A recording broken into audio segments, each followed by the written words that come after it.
Hello and welcome to Sociology and Coffee. Today I'm going to shout out to my department over at Cal State San Marcos, who sent all of our graduate cohort these coffee mugs. It was very interesting graduating during COVID, so I, imagined myself walking across the stage, potentially even being commencement speaker. I had all of these visions for how getting my master's degree would look. And none of that happened. So I even had to do my master's defense over Zoom. And I was really close to my committee. So I had an all-Black committee, Dr. Lori Walkington, Dr. Sharon Elise, and Dr. Mohammed Abumai. And I didn't get to celebrate with them. And so, it definitely was not how I pictured it. But still, they sent us stuff in the mail. And so this coffee mug is definitely something I drink out of all the time. And so today my topic is going to be one that was requested from Instagram. And so that's going to be this notion or this myth of the angry Black woman. This is very close to home for me because I've always had this kind of image that's followed my life. And so I got, growing up, I got, comments from people who became friends, but like, oh my gosh, I thought you were going to be so mean when I first saw you, or it took me so long to talk to you because I thought you were going to be mean. And I never really knew why. I didn't make the connection between angry Black woman and me as a young Black girl.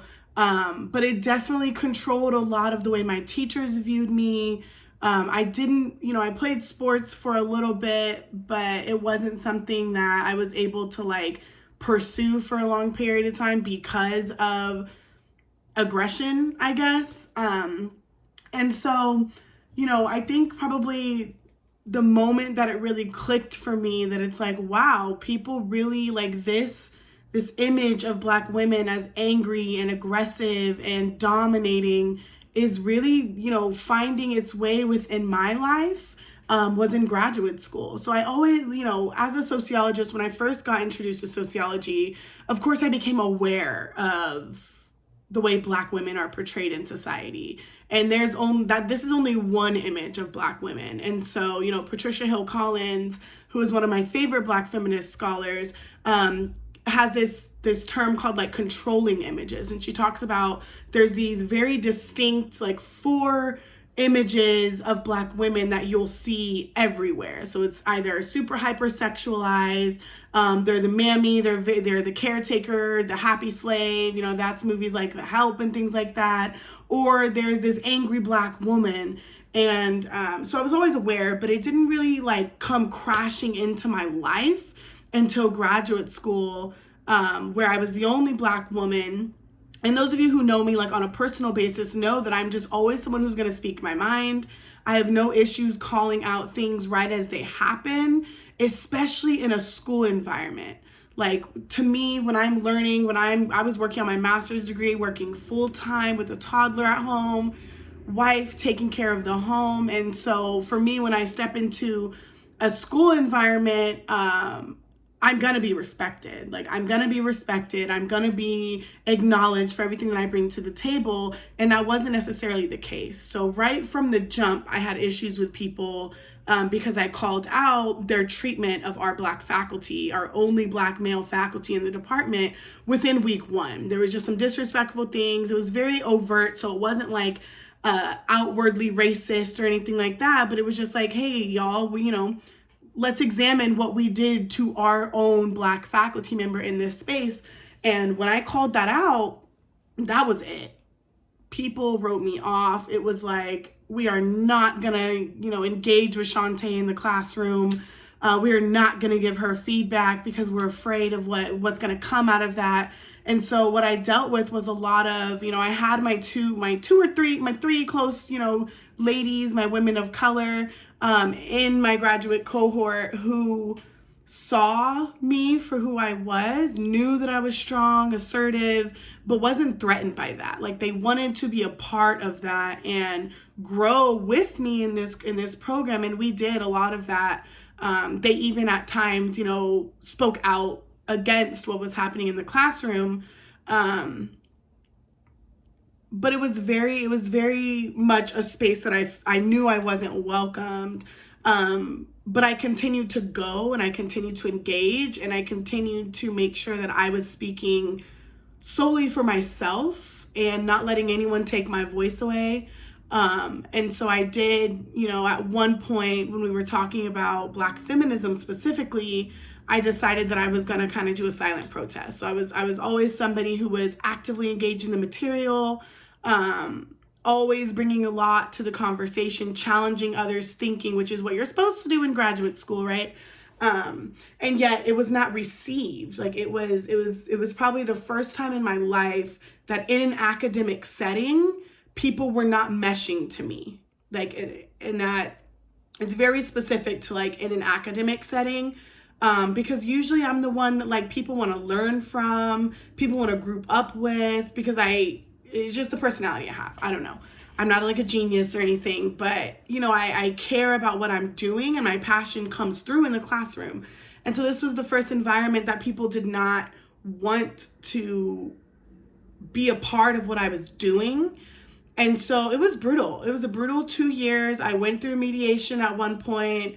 I vocally expressed to my cohort a lot of the issues that were happening. And then I just kind of shut down. So after like the first semester, I was done trying to actively engage people who were so intentional on excluding me, on portraying me as the angry Black woman.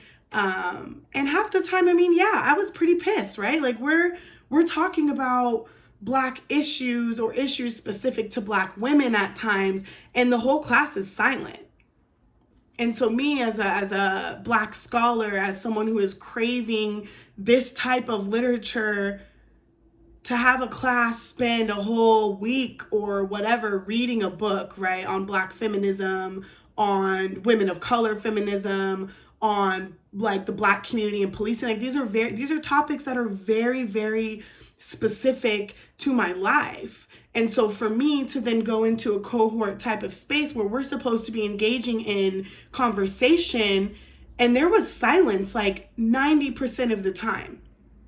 So was I pissed off? Yes, I was pissed off. Was I calling people out? Like, did you read the book? Do you care? Right? Like one time we went through a whole conversation about, I forgot the exact topic, but it was specific to Black folks. And my cohort, like people did not even say the word Black. The word Black never came out of anybody's mouth. It was these communities, that community, marginalized communities, communities of color. And so for me as a Black woman in that space, it's like, hey, y'all, who are we talking about? Like, can we say the word Black in this space?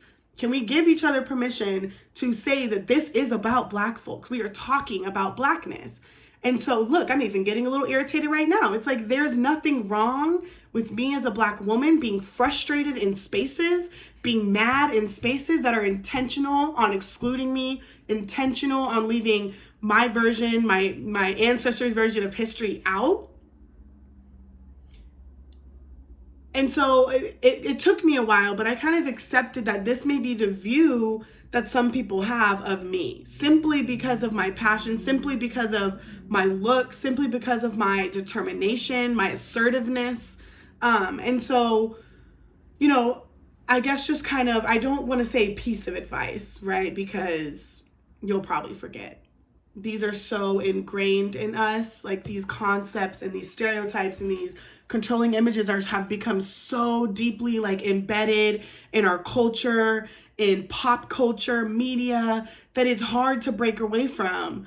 But Black women, Black girls, we're allowed to have attitudes. Everyone has an attitude. There is something different about our attitude, but we are allowed to experience emotion, aggression, anger, whatever we feel.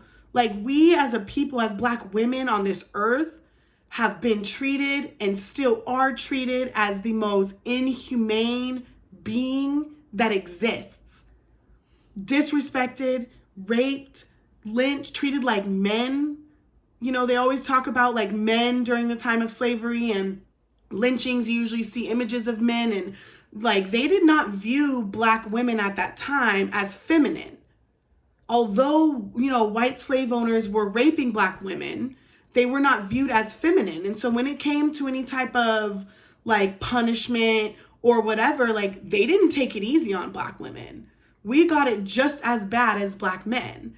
And so, like, think about how Black women have been so subjugated and like pushed to the bottom and yet highly desired at the same time, right? We're desired for our child rearing abilities, unless it's only when it's for the benefit of white people. If a Black woman decides to go out and have a ton of kids, all of a sudden it's a societal issue. But that's a whole nother topic.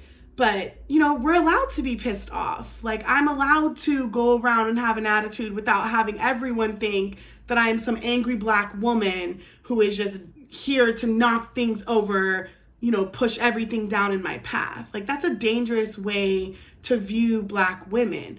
All the Black women that I know are the most powerful, phenomenal queens on this earth. And we should be treated as such, regardless of whether we're smiling or being pleasurable or being sexy. You should accept Black women for everything that we are and acknowledge the fact that we have a reason to be mad. So next time you're looking at it, thinking about Black women as this angry, they even did this in Onward. But anyways, that's a whole nother subject. The only like racialized character in Onward is a Black woman, and she's exhibiting rage. She's angry. She burns down a whole building. This isn't a children's movie. And so it's like, this is such a controlling image of Black women. But I just would like to remind y'all that we have a reason to be pissed off. And if you have not seen the poem by Portia O on YouTube, just search Angry Black Woman poem. And that just says it for how it is. So thank you for joining, and cheers.